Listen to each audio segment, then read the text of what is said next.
All right, let's dive right into this explainer and trace the monumental 400-year journey of a nation constantly being tested and forged. We're going to explore the sprawling epic of the United States, moving from the very early days of colonization all the way through the end of the Reconstruction era. It's an incredible, complex story of survival, innovation, and devastating conflicts that ultimately shaped the modern world we live in. To wrap our heads around this massive timeline, we're going to break it down into 5 key chapters: Worlds Collide, Rebellion and Revolution, Forging a Government, Manifest Destiny and Expansion, and finally, A House Divided. Let's get right into it. Chapter 1: Worlds Collide, Colonization and Early Conflict. Think back to before European powers started scrambling for the shores of the Americas. The continent was already home to incredibly complex, sophisticated Native American societies. But things shifted fast. After Columbus, we see some truly disastrous early settlement attempts, like the infamous Roanoke colony that just vanished without a trace. Eventually, though, permanent foothold stuck. You've got the brutal, disease-filled struggles of Jamestown in 1607, and the Pilgrims landing at Plymouth in 1620 looking for religious freedom. But we also have to talk about 1619. That is when the first African slaves were brought to Virginia, laying a really dark, complicated foundation for everything that followed. And once those colonies took root, they exploded. Look at this growth. We're talking a jump from 250,000 people in 1700 to over 1.25 million by 1750. That is a massive boom.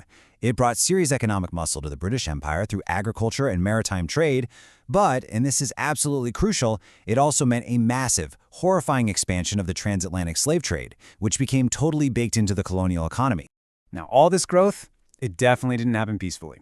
These colonies were constantly getting caught in the crossfire of European rivalries. Britain, France, Spain, they were all battling for dominance. Meanwhile, Native American tribes were fighting fiercely to protect their homes, sometimes forming tactical alliances with the Europeans. It was literally a century of overlapping, brutal warfare that finally peaked with the massive French and Indian War, which locked in British dominance over North America. Which brings us to Chapter 2, Rebellion and Revolution, Breaking Ties with Britain.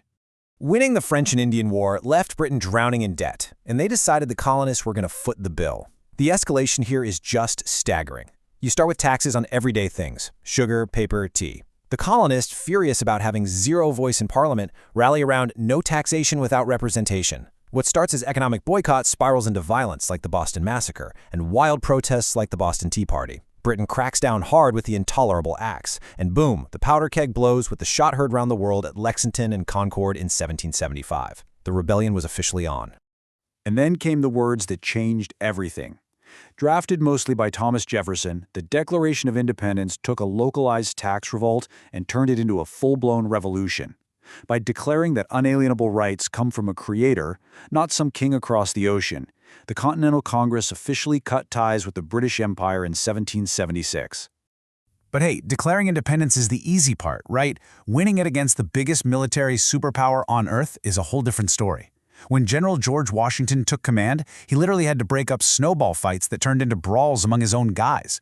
Uniting these scrappy, disorganized militias was a monumental task. But against all odds, through daring gambles like crossing the icy Delaware and the game-changing victory at Saratoga that finally got the French on our side, they pulled it off. The Continental Army forced the British to surrender at Yorktown in 1781. So we won. Time to relax, right? Not exactly. Let's move into Chapter 3, Forging a Government, Creating the Constitution. The newly independent states immediately hit a wall. Their first attempt at a government, the Articles of Confederation, was a spectacular failure. The central government was so incredibly weak it couldn't even put down domestic uprisings, like Shays' Rebellion, where unpaid war vets were literally shutting down courts. It was chaotic. They realized they needed a total reboot, so delegates locked themselves in a room in Philadelphia in 1787 to draft a completely new playbook, the Constitution. And the design they came up with was honestly brilliant. They engineered a system of 3 co-equal branches: legislative, executive, and judicial, creating a massive web of checks and balances so no single group got too much power. It was an unprecedented idea, a government run by and for the people. After a tough sales pitch via the Federalist Papers, it was ratified. And naturally, the hero of the revolution, George Washington, was unanimously elected as the very first president to take this new machine for a spin. With a stable government in place, the country was ready to grow. Chapter 4: Manifest destiny and expansion. The push westward. What drove this massive expansion was a super powerful and highly controversial ideology known as manifest destiny. It was this absolute conviction that the United States was basically ordained to spread its values and control the entire continent, from coast to coast.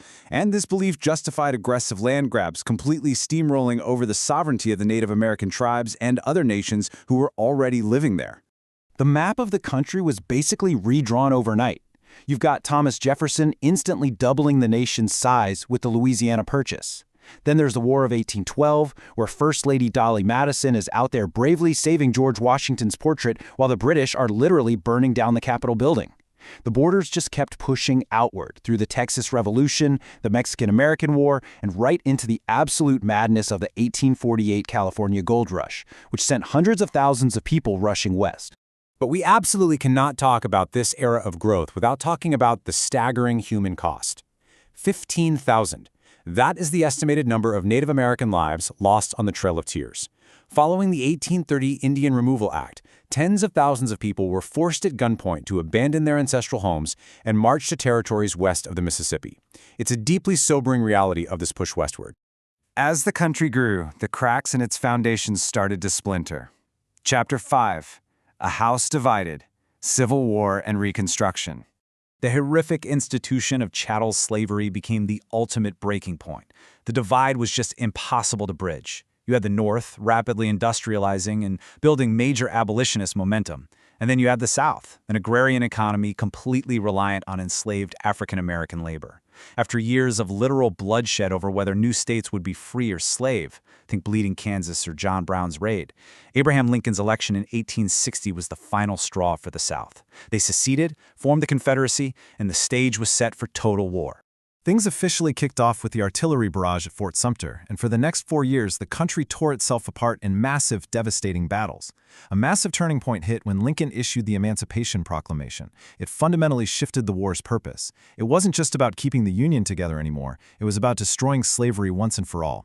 Eventually, the unrelenting total war tactics of Union generals Grant and Sherman forced Robert E. Lee to surrender at Appomattox in 1865.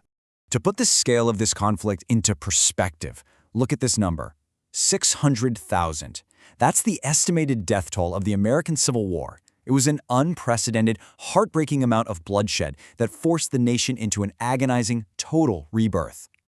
Following the war and Lincoln's tragic assassination, the country entered Reconstruction. To try and rebuild on a more just foundation, the federal government pushed through 3 massive constitutional amendments. They abolished slavery, granted citizenship and equal protection, and guaranteed voting rights regardless of race. For a brief moment, with federal troops stationed in the South to protect these newly freed citizens from white supremacist violence, real progress seemed possible.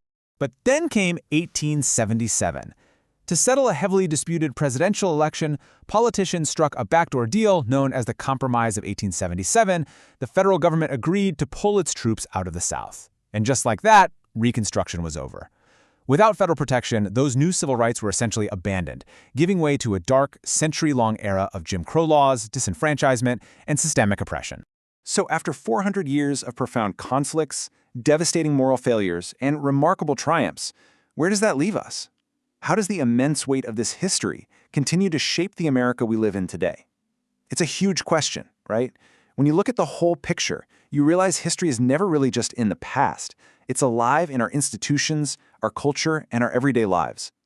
Thank you so much for joining me on this explainer, and I hope it leaves you fired up to dig even deeper into these chapters for yourself. See you next time.